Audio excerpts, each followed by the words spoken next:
When you look at Tyler Herro maybe returning for game 3, and we've discussed whether or not he would, certainly you want to get your guys on the court, but do you worry at all if he plays, and you would have more of an insight on this than I would, that he could maybe disrupt this chemistry that the Heat have developed? Well, I think at this point, when you're not getting the production that you were expecting, now they got it in game 2, but when you're not getting that, at that point, I think you're welcome. All applicants, please come to the door. I think Right. For Tyler Herro, my question is, are we expecting too much from him? Are we literally expecting him to take that bucket hat off, go out there and score 23 points and hit, 6 3-pointers? That's what I'm worried about. How much are we expecting from him?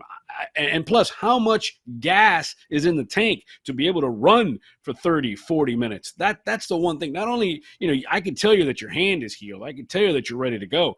But to actually go out there and put in a run for 30, 35 minutes, that's where I don't think it's going to be there. Are his legs going to be there? I think that's part of what happened to the Heat in game 1. They didn't have the legs to shoot.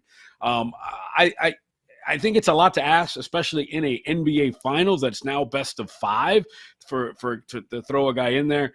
I think that if he does play, I think he won't play very significant minutes. I wouldn't. I think you go with what got you here, and in Tyler Herro's case, I think you slowly bring him in, and then maybe when you go back to Denver, because we know there's going to be game 5, then you let him loose there. Do you think the Heat are capable of winning the NBA Finals?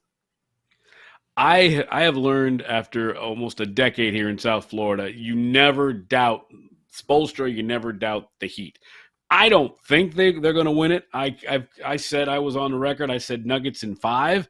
But I will say this, if there's any team as an 8th seed that could win this, I think it's the Miami Heat. The Celtics series taught us one thing. If there was any team as an 8 seed that could win the series, it was Miami. If there was any team that could come back from 3-0 to tie it, it was the Celtics. But I think at the end of the day, Miami's culture, Miami's grittiness, and Miami's way to just suck the soul out of their opponents finds a way. I would imagine Miami would probably win another game down here. I still think it's the Nuggets. And the only way they don't lose is if they fall apart and they played like that. Because remember, the Nuggets had a bad fourth quarter and a bad game 2. So that's 5 quarters now that they've sort of lost their identity. So I'm trying to handicap this game a little bit. I'll just say this. I've stayed away from Stanley Cup Finals hockey because it's so difficult. But I would lean to the over here. I think I kind of like the Knights. And it sort of depends on – the Knights are the better team. But you've been able to say that when it comes to betting against the Panthers the entire postseason. Do I really want to go against this Florida team in game 2? Probably not. But I would probably bet the total down to 5.5 and then bet the over.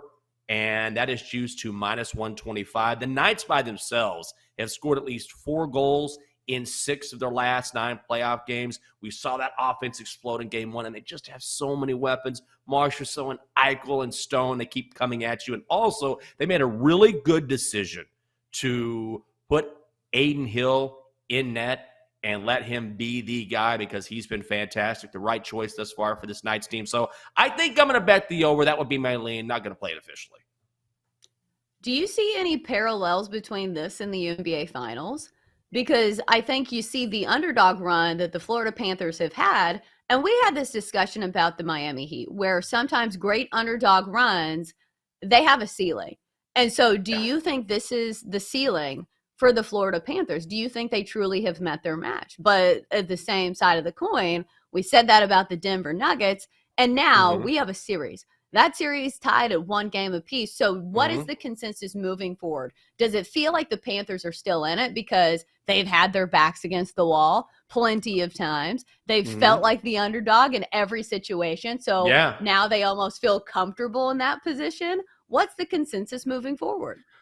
I think it's that it's similar to the Heat, but different in that I think with hockey, your sabotage factor is Sergei Bobrovsky in net, who is one of the greats, and he was very good during the regular season, but he has been on a different level in the playoffs. And I believe opposing teams with Bobrovsky in net has scored 2 goals or less in 6 of the last 8 Panthers games. So we hear this all the time in Stanley Cup hockey, but it holds true. You can have a netminder stand on his head, and it makes all the difference in the world. That's all it takes sometimes is the guys in front of you play pretty well, and then you're playing lights out, and you can win a cup that way. So I do think Vegas is the better team. I wouldn't count out the Panthers just yet, but I do think the consensus is this is Vegas's cup to win. Who is your Monday MVP? I'm going Oklahoma softball. I'm not even kidding. I hate myself for this. This is self-loathing. I can't stand Oklahoma. When I hear the words Oklahoma Sooners, I start to, we were talking about vomiting. I start to get this feeling in my stomach like I'm going to throw up. I can't stand Oklahoma. Last week, I was watching softball in the afternoon, actively rooting against the Sooners. I'm so ready for them to lose because who was it that was giving them a game? I forget who it was, and I was rooting for the other team. Was it Tennessee? No, maybe it wasn't Tennessee. It was someone else. Regardless, I was just praying to the gods above that Oklahoma would lose because I can't stand them. But what they're doing, if you strip the name off the jersey, man, 50 consecutive wins. 50 consecutive wins. Softball is a competitive sport in the NCAAs. They're trying to win 3 straight titles. They're back in the World Series. It makes me sick to my stomach. And I understand it's softball, and Liam Hendricks is definitely the better story. There's no question. He is the best story of the bunch. But when you're talking about performance, I can't get over winning 50 consecutive games at anyone. And every now and then you'll see a streak like this at like a lower level. Maybe a Division III school has run off 50 straight wins. When you win 50 consecutive games at the D1 level, that's incredible. So against my better judgment, even though it hurts my heart and makes my gut rumble with the potential for projectile vomit, I'm going to go Oklahoma softball. A lot of vomit talk on today's show. And Sure after is, this, sure James is. is going to change the name of his Wi-Fi to Boomer Sooner because he really loves this Oklahoma softball team. And though I think this was a tough one for me because you're right. The run that Oklahoma softball has gone on has been downright impressive, but only one of these candidates has done this at the absolute highest level, competing for the sport's highest award, the NBA Finals. So I'm going to go with Gabe Vincent here because I feel like he's almost a microcosm from what we've seen from Miami Heat. Gabe Vincent, undrafted, 6'3", 200, putting on an absolute clinic in the NBA Finals, scored a team-high 23 points last night in a win for the Miami Heat. And it's a team where people thought that the only way that this Heat team was going to progress is if Jimmy Butler is going to score 50 on any given night. But more of it's the effort that I've seen from Gabe Vincent in this series. And I think a lot of it was I was watching this one possession where there was a switch and Gabe Vincent was forced to guard Nikola Jokic.